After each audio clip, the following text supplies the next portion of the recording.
দেবলীনা বিশ্বাস, ভালো করে শুনে নাও, কাউন্সিলর ৭৪ নম্বর ওয়ার্ড কেএমসি, ভালোভাবে কানে তোমার ঢুকে আমার লাইফটা।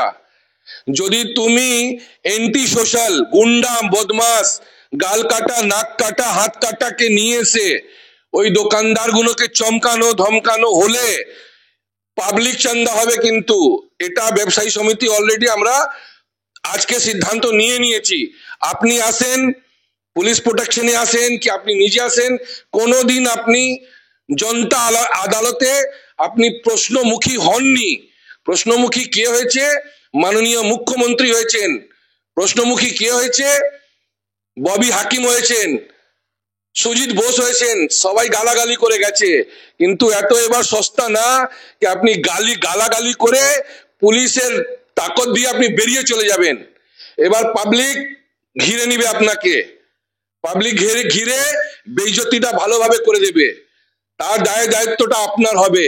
এই যে বাইক বাহিনী নিয়ে আসেন, বাইক নিয়ে ঢুকছেন, আপনাদের কোনো 5 বছরে কোনো আমাদের এলাকায় আমাদের পাশে আমাদের টিএমসি করে নেওয়ালা লোক আছে, আপনার 200-400 সমর্থক আছে। তো আপনি বাইরের লোকগুলো ঢুকাবেন, কেউ বাইরে যাবে না, এটা মাথায় রেখে নিন। আপনার দেবলীনা বিশ্বাস শেষ দিন ঢুকে যাবে। কেন কি লোকসভা ইলেকশনে আপনি এখান থেকে 3000 ভোট দিয়ে হেরেছেন, মাননীয় মুখ্যমন্ত্রীকে আপনি হারিয়েছেন। তার রাগে ষড়যন্ত্র করে এই আমাদের খিদিরপুর মার্কেটটা জ্বালিয়ে যা যা কল্পনা করে রেখে আছেন সে সব গুলো আপনি এবার বন্ধ করুন। এটা পুরো জ্বালানো হয়েছে, পুরো জ্বালানো হয়েছে, খুব চিন্তাধারা করে জ্বালানো হয়েছে। না হলে মাননীয় মুখ্যমন্ত্রী থেকে প্রশ্ন করার পর পুলিশ ধমকানো চমকানো চলছে এখানে। আমি কোনোদিন এখনো অপোজিশন লিডারকে অত মাথা গোলাতে দেয়নি, বা উনি এসেছেন নিজে থেকে, নিজে সবাই লোক এসছে। উনি একটা বেহায়া মিথ্যাবাদী প্রেসে মানুষকে ভুল বুঝাচ্ছেন কি খিদিরপুর ব্যবসায়ী সমিতির লোকরা মিথ্যা আছে। 12:55-তে আমার 12:45-এ আমাদের আগ লাগছে। যার বাড়িতে আগ লাগবে আশেপাশে ধাউ ধাউ করে জ্বলবে, 2 ঘন্টা আমাদের টেলিফোন করতে লাগবে। উনি বলছেন সুজিত বোস একটা মন্ত্রী, মিথ্যাবাদী মন্ত্রী, ফালতু মন্ত্রী, গুন্ডা মন্ত্রী। ও বলছে কি আমাকে 2:05-এ ফোন এসছে। আপনি চিন্তা করতে পারবেন? উনার বাইট আপনাকে দেখাচ্ছি, ও বলছে Sujit Bose as a minister, fire minister, ও বলছে কি 2:05-এ কল এসে আমরা 2:35-এ পৌঁছে গেছি। আমাদের 12:40-এ আগুন লেগে গেছে, আমরা 2 ঘন্টা ওয়েট করব? কেউ বলুন তো? আমি 100 ফোনে কল ডিটেল দিব।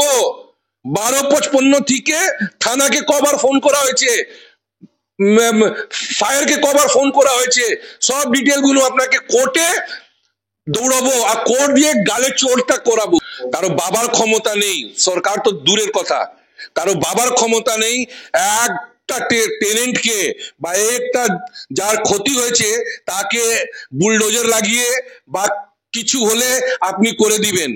আমরা দেখতে পাচ্ছি আজকে কালকে এলওপি এসছেন, মাননীয় শুভেন্দু অধিকারী এসছেন, তারপর থেকে শাসানি ধামকানি চমকানি ববি হাকিম এক একটা লোককে ডাকছে।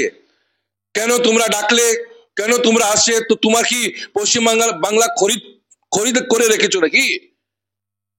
তোমারই কথা সবসময় শুনতে হবে, তোমার কথাতে উঠতে হবে, তোমার কথাতে বসতে হবে? হবে না, কোনোদিন হবে না। আর আজকে আমরা যা দেখতে পাচ্ছি, আমাদের এখানে 32টা कैमरा আছে। हम लोगों के बाजार से लेके यहाँ पर 32 पर्सनल हम लोगों का सीसीटीवी फुटेज कैमरा है। कौन कौन बाइक बाहिनी आ रहा है, इतना मार के दौड़ाया जाएगा कि फिर जगह नहीं मिलेगा। याद रखोगे बेटा, बहुत देवलीना विश्वास का गुंडामी और उसी दिन ढुका दिया जाएगा सब गुंडामी। हम लोग ठीक किए हैं। मार्केट के अंदर पुलिस प्रशासन भी व्यवसायी समिति को भरोसा में लेके ढुकेगा, भरोसा में लेके ढुकेगा। आप काउंसिलर हैं इसका मतलब नहीं कि आप 40-50 तो अनजान ऑटोमेटिकली रात में दिन में गुंडा बाहिनी लेके ढुक गए।